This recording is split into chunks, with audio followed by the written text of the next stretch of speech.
Bom dia, tudo bem? Prazer estar de volta aqui gravando esse vídeo. Agora um vídeo pós-cirúrgico, né? Antes eu estava gravando os vídeos preocupado com aquela coisa de ter que fazer a cirurgia, por isso até gravei aquelas duas reflexões rápidas, né? Agora eu estou no pós-cirúrgico, por isso o cenário atrás de mim está diferente, porque eu estou em casa, né? Não estou lá no escritório. E agora estou me sentindo bem melhor, já estou podendo falar, estou com vontade de sair de casa. Amanhã provavelmente eu já vou dar um pulinho lá na igreja para ver a obra de manhã, enfim, começar a voltar à vida aos pouquinhos, né? Então, na semana que vem tá novamente assumindo full time aí o nosso trabalho, tá bom? Por isso me desculpa a minha aparência, o meu pescoço ainda está um pouquinho duro, né? A cicatriz está aqui debaixo, eu escondi para você não escandalizar muito. Parece que eu briguei com o muçulmano. Querido, não vou falar nada disso não. Não tento cortar mesmo minha cabeça. É só uma brincadeira. Irmãos, o nosso tema hoje, né, deixa eu ir aqui para a lição, nós estamos na sétima lição. Tá? É sempre interessante você estar revendo a lição anterior nos primeiros 2, 3 minutos da aula, falando um pouquinho, para você fazer o link com o que você vai ensinar. De repente, vamos até pensar na possibilidade de delimitarmos alguns blocos em que você faça uma aula de revisão de tudo para trás. Eu fiz muito isso. Ainda faço até hoje na minha classe lá. Né? Então, por exemplo, eu cheguei aí nos primeiros discípulos, a próxima aula seria os milagres. De repente eu posso, que já é um tema já que muda de uma coisa para outra, eu poderia dar uma parada aqui, marcar alguma coisa e na aula seguinte então fazer uma revisão de tudo que eu estudei até a presente aula 7. Tá? Se vocês toparem isso, domingo que vem vocês já podem trabalhar nessa direção. Tá? Que aí você vai usar essa metodologia de fixação. A nossa ideia não é botar uma pedra rolando de cima do morro, né? E blá, blá, blá, escada abaixo. A ideia é degustar, sentir o sabor, e é que o conteúdo fixe no coração e na mente do nosso aluno, tá bom? Então nós não temos que ter tanta pressa assim. O texto bíblico é João 1, 35 a 50.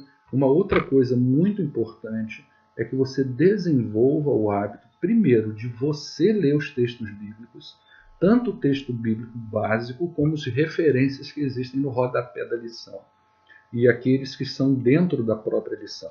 Porque você, professor, precisa estar contextualizado. Você, professor, precisa estar familiarizado com o contexto do texto. Às vezes eu dou aí um versículo bíblico, é importante que você vá lá na Bíblia e leia o parágrafo. Tá? Se você estiver animado, leia o capítulo todo. Mas se não, pelo menos o parágrafo, para que você se situe. Porque às vezes o seu aluno vai fazer uma pergunta, chega lá na hora, você fica gaguejando, não sabe de onde veio, para onde vai, e isso mostra uma fragilidade muito grande, isso não é legal. Tá bom? Então, tenta se familiarizar com o texto. Está aí João 1, 35 a 50. Eu coloquei aí Lucas 6,40 como um brinde. Eu acho esse texto fantástico. Já que a gente está falando de discipulado hoje, Jesus chama os primeiros discípulos. Olha que texto fantástico.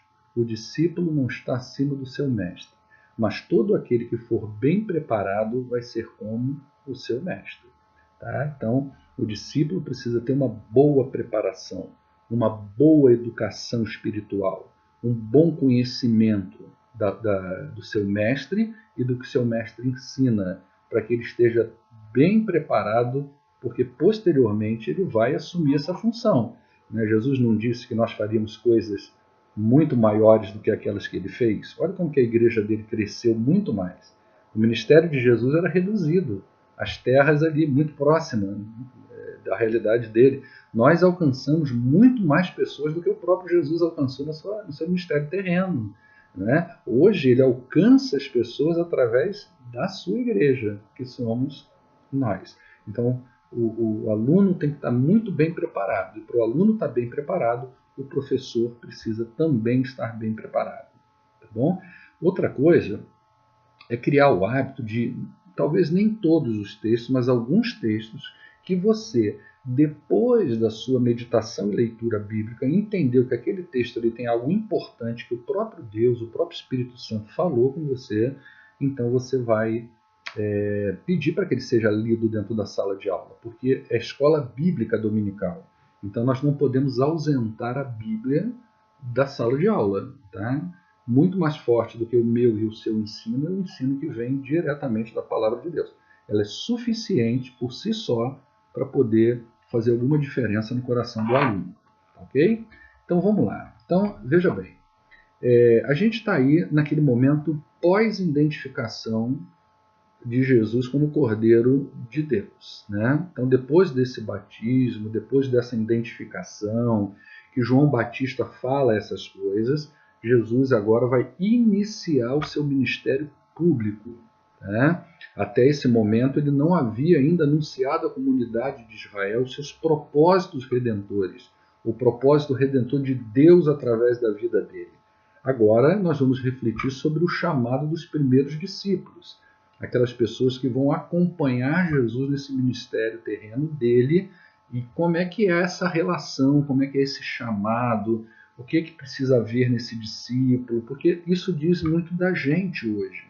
Nós fomos chamados para um ministério diferente do que essas pessoas foram chamadas, mas fomos chamados pelo mesmo Jesus em condições diferentes para também darmos continuidade ao trabalho dele.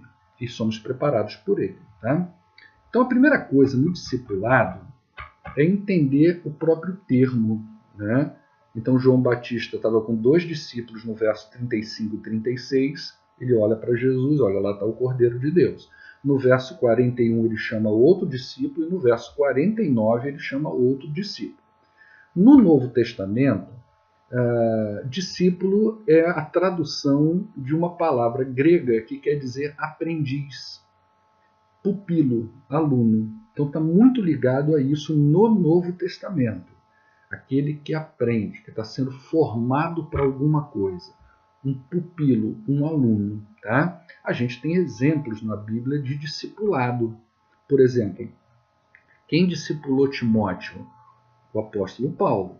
Então, Timóteo foi o pupilo, o aprendiz, o aluno do apóstolo Paulo. O apóstolo Paulo o preparou para a sucessão posterior do seu ministério. Tá? No Antigo Testamento, quando a gente vai para lá, nós já temos uma palavra agora hebraica que vai trazer a ideia de estudante. Tá? Estudante, alguém que está sendo preparado para um ofício. Um ofício bem específico. Né? Eliseu foi preparado, por exemplo, por Elias para um ofício. Você tem todos os textos bíblicos aí embaixo, tá? No rodapé. Então, Eliseu foi preparado por Elias, Samuel foi preparado pelo discípulo Eli, pelo sacerdote Eli. Então, a mãe de Samuel, que chamava Ana, leva ele para o templo com essa especificação, que ele fosse lá estudar o ofício sacerdotal. Até porque, quando ela estava para engravidar, que ela não podia ter filho, você conhece a história ali da relação do milagre, da fertilidade de Ana, ela faz essa promessa a Deus que entregaria esse menino para servir ao Senhor. Então ela pega e faz esse processo, leva até o templo e olha, eu estou oferecendo meu filho para esse ofício. Alguém pode dar aula para ele aí? E ele então se coloca como um estudante para esta realidade. Tá? Nós temos também Josué, que foi um aprendiz de Moisés, né? Não sei se numa relação tão, vamos dizer assim, esclarecida como no caso de Samuel e Eli, mas ou se foi uma relação por conta da própria dinâmica das relações interpessoais ali durante o deserto, né? Aquele Josué se destaca pela sua força, por coisas inerentes a ele, né? E ele vai se aproximando desse Moisés, desse líder, e ali forma-se o discipulado. Essa relação de discípulo e discipulador ela é muito interessante, porque no pano de fundo ali há uma escolha mútua do discípulo pelo seu mestre e uma aceitação desse mestre pelo seu discípulo e vice-versa. Às vezes o discipulado não dá muito certo porque não há uma escolha do discipulando pelo mestre e nem do mestre uma aceitação por esse discipulando ou vice-versa. Tá certo? Às vezes as escolhas são feitas e elas acontecem, as relações, por força dos acontecimentos. Eu preciso de um discipulador, de um mentor, você escala uma pessoa, essa pessoa acha que pode te ajudar, vai lá e de repente aquilo não flui, porque não houve essa relação de troca entre ambos, né? Que em muitos casos acontecem naturalmente. Um precisa aceitar o outro e talvez um escolher o outro, né? Então, mas isso aí, isso que eu acabei de falar agora, não sei se é para levar para a aula, talvez mais até para vocês. A gente vê essa relação fora da Bíblia, ok? Nós vemos relações de mestres e discípulo no mundo grego, por exemplo, fora da palavra de Deus. Então você tem aí Aristóteles, que foi discípulo de Platão, que por sua vez foi discipulado por Sócrates. Então eu tenho Sócrates, que discipula Platão, aprende com Platão e que ensina então para Aristóteles. Então você tem uma tríade de filósofos que marcaram a humanidade, um ensinando o outro. A ideia também é que às vezes você tem um mestre, alguma pessoa, que ela cria um grupo de seguidores e esses seguidores vão se tornar seus discípulos. Tá certo? Então você cria ali aquele grupo de pessoas, a gente vê isso em pequenas comunidades cristãs, seitas, por exemplo, a gente vê muito isso. Até na própria relação da igreja, por exemplo, na sua sala de escola bíblica dominical, você vai ter um grupo de pessoas que estão ali, né? Só que hoje, no século XXI, dentro de uma igreja, nem todos que estão ali são discípulos, são seus discípulos. Às vezes alguns estão ali por força das circunstâncias. É a sala, precisa estar sentado ali, aprendeu isso e tudo mais. Mas isso não diz necessariamente que é um discípulo seu. A mesma coisa na relação pastor e igreja. Nem todas as pessoas que estão dentro da igreja é a ovelha deste pastor aqui.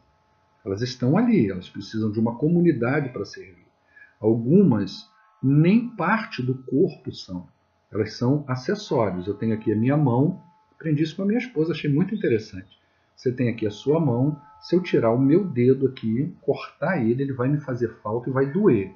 Mas eu tenho na minha mão um acessório, que se ele sair da minha mão, não faz falta nenhuma. Eu continuo sendo mão e não vai passar 2, 3 dias, eu não vou sentir nem mais falta. Talvez eu sinta até alívio dele não estar aqui. Tá? Não que eu sinta aqui, pelo contrário. Eu amo estar com a minha aliança, tirei agora para poder fazer essa cirurgia e não vi a hora de recolocá-la. Né? Então você vê a ideia do discípulo. Né? Então a gente precisa entender o que é isso. A relação discípulo. O que significa esse nome? É o aprendiz, é o estudante. Tá?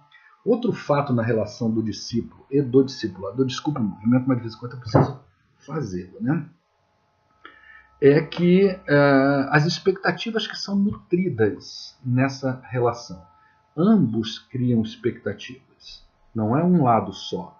Não é só o discipulador que quer ver o aluno discipulado. O aluno também cria uma expectativa nesse mestre. Tá bom? Então, o discípulo ele não era apenas um mero estudante aí de sala de aula, como a gente tem nos dias de hoje. Né? Ainda que possa acontecer a relação de formação de ideias e tudo mais. Na verdade, o mestre ele transmitia para o seu discípulo, através do ensino que era verbalizado, vivenciado, dos seus ideais, das suas teorias, dos seus princípios, valores que eram variados nas áreas humanas. Tinha muitas áreas, ética, moral, sociedade, política, enfim, casa, família, tudo isso faz parte de uma cosmovisão, né? Então, ele aprendia qual é a visão do meu mestre, até porque eu vou colar com aquele sujeito que tem uma visão que eu estou entendendo e que eu estou concordando com ela, né? Então eram questões importantes a respeito de vida, a respeito de morte, que iam também desenhar essa relação entre discípulo e discipulador. A expectativa do discípulo era que o mestre passasse tudo para ele, era aprender tudo, né? E o mestre esperava que o pupilo levasse isso para além do seu tempo, né? Que as ideias dele, os princípios dele, a cosmovisão dele não morresse. Essa cosmovisão não podia morrer, ela tinha que ser levada, né, para além. E aí vamos pensar nisso na nossa relação com Jesus Cristo, o nosso discipulador, o nosso mestre. Nós somos chamados por Jesus para sermos discípulos, aprendizes dele, estudantes dele. E a expectativa de Jesus é que sejamos imitadores dele. As pessoas precisam ver os ideais de Jesus, os princípios de Jesus, a cosmovisão de Jesus em quem? Na sua igreja, nos seus discípulos. Nós somos chamados para pensarmos como Jesus, sentirmos como Jesus, vivermos como ele. É por isso que, às vezes, a gente fala que na igreja nem todo mundo é discípulo. Você tem muito membro da igreja, mas discípulo de Cristo, às vezes, você tem poucos dentro de uma igreja. Pessoas que o representem de fato. Isso não quer dizer com eu ser bonzinho só. Tem muita gente que é gente boa e tudo isso, mas nem crente é. Você não precisa ser crente para ser gente boa, não. Isso é questão de caráter e de tantas outras coisas aí. Tá bom? Agora, ser discípulo de Jesus, aliás, os discípulos de Jesus nem gente boa não era. Você vê que Pedro era estouradão, Mateus era cobrador de imposto, tinha um outro cobrador de imposto que eu não estou lembrando agora. Tá? Então você vai ver uma relação de pessoas que também não eram tão gente boa assim não, né? Mas que quando aprende do mestre começa a permitir uma autoformatação. Isso é que é importante. Eu fico muito preocupado com pessoas que parece que nasce formatadinha. Olha que belezinha, tão bonzinho, tão boazinha, tão issozinha, tão isso, aquilozinha. Essas pessoas podem camuflar uma grande distorção dentro delas. Agora, quando você pega aquele sujeito deformado, que foi discipulado pelo mestre e foi formatado por ele, é outra coisa. Tá bom? É claro que eu não estou descredibilizando o bonzinho. Meu filho Davi é bonzinho pra caramba. Vamos lá. Então, nós somos chamados para essa realidade. Você tem um texto bíblico aí que é importante que você leia, que está em Lucas 6,40, que é o que eu li lá em cima, né? Nós não estamos acima, mas precisamos estar bem preparados para sermos iguais. Um outro fato aí é que o discípulo, além de ele conhecer a ideia do ser discípulo, do que é o ser discípulo, ele precisa conhecer quem é o mestre dele, quem é essa pessoa que vai ensinar ele, né? Os primeiros discípulos reconheceram Jesus como quem? O Cordeiro de Deus. Então eu preciso ter essa ideia de Jesus Cristo. Quem é ele? João Batista declarou isso publicamente, né? Esse ofício de Jesus. Mas a informação pública do Batista, como eu escrevi aí na lição, não tira a responsabilidade dos discípulos de associarem Jesus ao Cristo prometido. Tá? Uma coisa é, todo mundo fala que Jesus é o Salvador.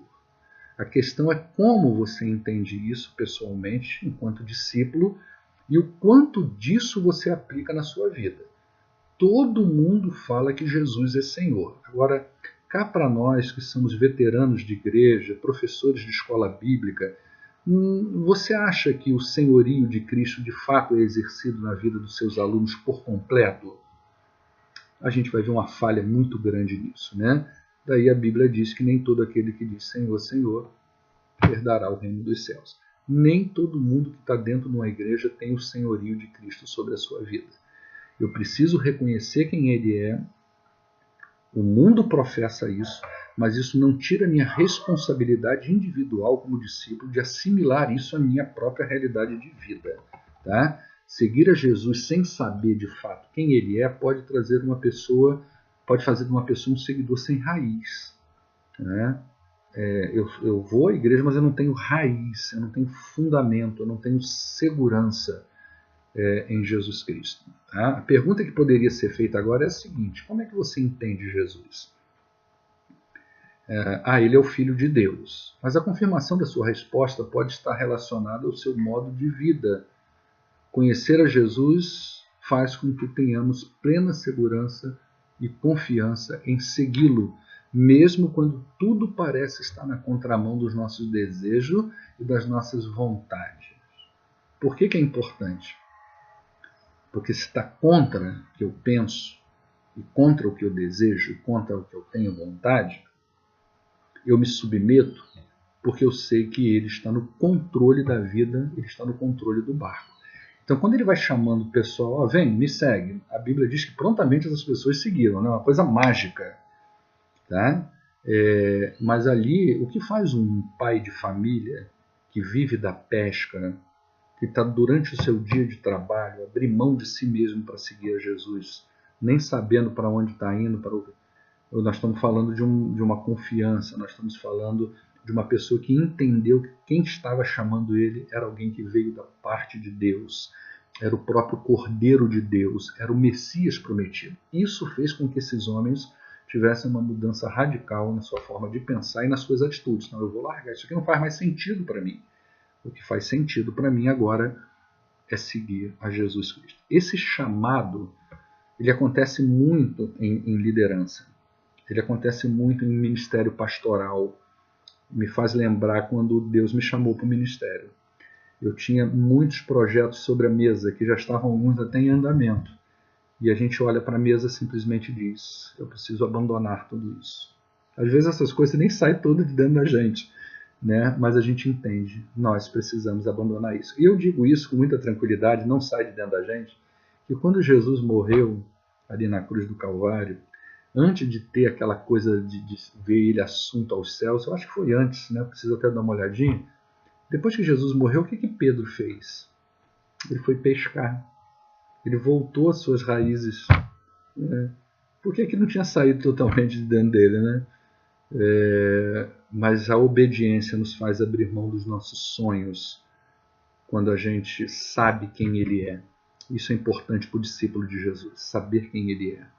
Senão você vai seguir ele erradamente e vai buscar nele aquilo que ele não está prometendo. O discípulo precisa saber os propósitos do seu mestre. Qual é o propósito de Jesus? Tá? Ele é o Cordeiro de Deus. Ele é o Messias de Israel. Tá? Então existe uma perspectiva no judeu em relação a esse Messias, a esse Cordeiro. Então, quando eles seguiram Jesus, eles sabiam qual era o propósito dele. Ele veio para redimir Israel com a sua própria vida. Eles não sabiam como isso ia se desenrolar. Como é que de fato isso aconteceria? Vai ter cruz, vai ter ressurreição, vai ter milagre? Não sei. Eu sei que ele é o Cordeiro, que ele é o Messias. Tá? Então é muito importante que os discípulos de Jesus conheçam o seu ministério, o ministério dele. Qual é o propósito da sua vida? Quando nós conhecemos o trabalho de Cristo na Terra, nós entendemos a missão da igreja no mundo. Isso é importante. Pessoas que não conhecem o propósito, mas estão dentro da igreja, elas não sabem o que estão fazendo ali dentro. Elas vão para a igreja para problematizar, criar dificuldade na igreja, brigar com o outro, mas a única coisa que elas não fazem é o propósito de Jesus. Porque elas não sabem fazer isso. Elas sabem fazer aquilo que é da dinâmica da instituição igreja. Aquilo que não pertence à instituição igreja, aquilo que é ministério divino, aquilo que é espiritual, essas pessoas não sabem fazer. Elas não sabem porque elas não conhecem o ministério do Senhor Jesus Cristo. Então nós temos que ensinar para elas olhar as coisas de uma forma diferente. E isso é muito importante. Está cheio de gente dentro da igreja e dentro da nossa igreja que não sabe o que está fazendo ali dentro e não sabe nem qual é o ministério de Jesus Cristo. O discípulo precisa decidir seguir esse mestre. É uma decisão pessoal. Você vai seguir a Jesus ou não? Depois que eu entendo o que é discipulado. Por isso que existem falas sobre o custo do discipulado. Né? Eu preciso fazer essa matemática, esse custo. Eu entendi o que é ser discípulo, o que é o conteúdo da palavra. Eu conheço esse Jesus, eu conheço o propósito dele, agora eu preciso tomar essa decisão de segui-lo ou não. E tomamos ela, tá? Mesmo aceitando Jesus como Salvador, eu venho para a igreja e não me embarco nos propósitos dele, eu estou tomando a decisão de não segui-lo. Tá certo? Ou estou tomando a decisão só de seguir e não me tornar discípulo. Aí você vai interpretar da melhor maneira. Nós temos algumas passagens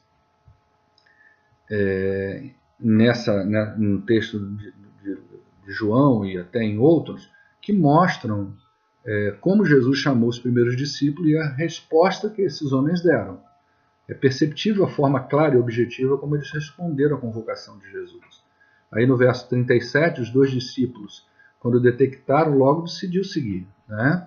Um pouco mais à frente, no verso 43, Filipe também foi convocado, assim meio que abruptamente, segundo o Evangelho de João, e ele também, com o mesmo ímpeto, decidiu seguir. Mas nós temos na Bíblia pessoas que também tiveram essa oportunidade, foram chamados, alguns até indiretos, podemos dizer isso, mas decidiram diferente. O jovem rico, narrado no Evangelho de Marcos, no capítulo 10, teve essa oportunidade. Né? Jesus chamou ele para ser um seguidor, ser um discípulo, mas ele não topou. Alguns homens que foram narrados lá no capítulo 9 de Lucas, no verso 57, tá aí, disseram para Jesus que seguiriam a ele aonde fosse, mas não atenderam prontamente o chamado do Messias. Eles ainda estavam muito ligados à família de origem. Então, eu quero seguir Jesus, mas eu não consigo. Isso está cheio dentro da igreja. Está cheio, está infestado. É uma infestação. Eu faço um esforço, mas eu não sei se eu dou conta disso tudo. Tá? Essa resposta que a gente dá ao discipulado, ela é íntima, ela é pessoal. Ela requer uma decisão. Né? E até mesmo não responder pode se configurar uma resposta, como eu disse, né? Que a resposta é a indisposição de abrir mão de si mesmo pelo reino. Né? Jesus disse o seguinte aos seus discípulos: quem achar a sua vida vai perder, e quem perder vai achar. Isso é importante. Então, requer decisão. Nós temos muitas pessoas dentro da nossa igreja, dentro da sua sala de escola bíblica, que não tomaram essa decisão de ser discípulo de Jesus. E é importante levá-las a esse conflito novamente. A ideia desta lição, aliás, é que o seu aluno saia em conflito de dentro da sala. Se ele sair em conflito, você atingiu o objetivo. Se ele sair rindo e saltitando e agradecendo a você muito, não sei não, viu? Mas Deus sabe de todas as coisas. Nós temos aí o 6º ponto, creio ser o último. O discípulo deve estar aberto às modificações que o mestre vai fazer na sua vida. E isso é um outro problema, porque o ser humano ele vem para Cristo engessado, petrificado, cristalizado. Com o quê? Crenças, valores, paradigmas que ele aprendeu desde lá da sua infânciazinha, que foi crescendo dentro dele. Então ele tem uma formatação de vida cristã. Eu aprendi assim.